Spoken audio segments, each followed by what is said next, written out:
দর্শক, ভাড়া বৃদ্ধির আরও খবর জানাতে চট্টগ্রাম থেকে সরাসরি যুক্ত হচ্ছেন সহকর্মী মৃন্ময় বিশ্বাস।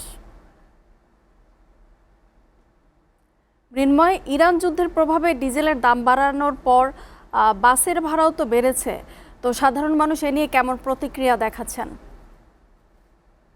আমরা আসলে সরকারের পক্ষ থেকে যখন সকালে দুপুরের দিকে ঠিক জানানো হলো যে ভাড়ার যে বৃদ্ধির বিষয়টি আসলে তারপর পরে আমরা নগরের বেশ কিছু গুরুত্বপূর্ণ এলাকা কিন্তু ঘুরেছি, সেখানে আমরা সাধারণ মানুষের সাথে কথা বলেছি এবং যেটি আসলে খুব অবাক করা বিষয় যে আজকে ভাড়া বাড়ানোর জন্য যে সরকারের সিদ্ধান্ত দেওয়ার আগে কিন্তু গতকাল থেকে আসলে অতিরিক্ত ভাড়া আদায় করা হচ্ছে বলে আমাদেরকে যাত্রীরা জানিয়েছেন। এবং আমরা বেশ কয়েকটি জায়গায় আসলে চালকদের সাথেও কথা বলেছি, তারা বলছিলেন যে অতিরিক্ত মূল্যে যেহেতু তারা আসলে গতকাল থেকে মূলত জ্বালানি কিনছেন, সেহেতু তারা গতকাল থেকে আসলে তারা বাড়িয়ে দিয়েছেন। এবং আমরা যেটা দেখতে পেয়েছি যে 10 টাকার ভাড়া কোথাও নেওয়া হচ্ছে 12 টাকা, 15 টাকা, আবার 15 টাকার ভাড়া 20 টাকা নেওয়া হয়েছে। তবে আজকে সরকারের পক্ষ থেকে আমরা যেটা সকালে জানতে পেরেছি যে যেটি ন্যূনতম ভাড়া 8 টাকা এবং 10 টাকা, সেটি কিন্তু পরিবর্তনের কথা বলা হয়নি, কিন্তু সেক্ষেত্রে আমরা ভিন্ন চিত্র আমরা লক্ষ্য করেছি। সেখানে দেখেছি 10 টাকার ভাড়া 15 টাকা এবং 15 টাকার ভাড়া 20 টাকা। আমরা চালক এবং হেল্পারদের কাছে জানতে চেয়েছি আসলে কিভাবে তারা এই ভাড়াটি নির্ধারণ করেছেন। তারা বলছেন আসলে জ্বালানি তেলের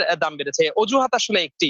কিন্তু সাধারণ মানুষ এবং যাত্রীরা যে বিষয়টি আসলে সবচেয়ে গুরুত্ব সহকারে বলছেন যে এভাবে যদি চলতে থাকে, তারা 10 টাকার ভাড়া 15 টাকা কিংবা 15 টাকার ভাড়া 20 টাকা, সেক্ষেত্রে আসলে এটি আসলে তারা চালু করে ফেলবেন। তাই খুব শীঘ্রই আজকের মধ্যে যেন দ্রুত যেটি আসলে আমরা সরকারের পক্ষ থেকেও দেখেছি যে গেজেট আকারে আসলে প্রকাশের পর হয়তো সেখানে বিস্তারিত উল্লেখ করা থাকবে এবং তার পরপরই আসলে প্রশাসনকে একটি গুরুত্বপূর্ণ ভূমিকা রাখার জন্য যাত্রীরা বলছেন। তারা বলছেন যদি বৈঠক করে যে পরিবহন সংস্থাগুলো রয়েছে, শ্রমিকদের যে সমিতিগুলো রয়েছে, তাদের সাথে বৈঠক করে যদি ন্যূনতম ভাড়াটি আসলে আজকের মধ্যে ঠিক করে দেওয়া না হয়, সেক্ষেত্রে আগামীকাল থেকে হয়তো যাত্রীদের সাথে চালকদের আরো নানা ধরনের বিভেদ এবং যে আমরা প্রতিটি মোড়ে মোড়ে দেখেছি যে আসলে ভাড়া দেওয়ার ক্ষেত্রে যাত্রীরা এক ধরনের কথা বলছেন এবং চালক হেল্পার এক ধরনের কথা বলছেন, সে ধরনের ঘটনা যেন আগামীকাল না হয় সেজন্য তারা বলছেন আজকের মধ্যে একটি সবাই বসে যেন আসলে ভাড়া কেমন হবে সেক্ষেত্রে সে ধরনের একটি ভাড়া আসলে আজকে রাত্রের মধ্যে নির্ধারণ করে দেওয়ার জন্য যাত্রীরা অনুরোধ জানিয়েছেন। তো এখন পর্যন্ত চট্টগ্রামের যে ভাড়া বৃদ্ধি তার সর্বশেষ তথ্য আমার কাছে এতটুকু।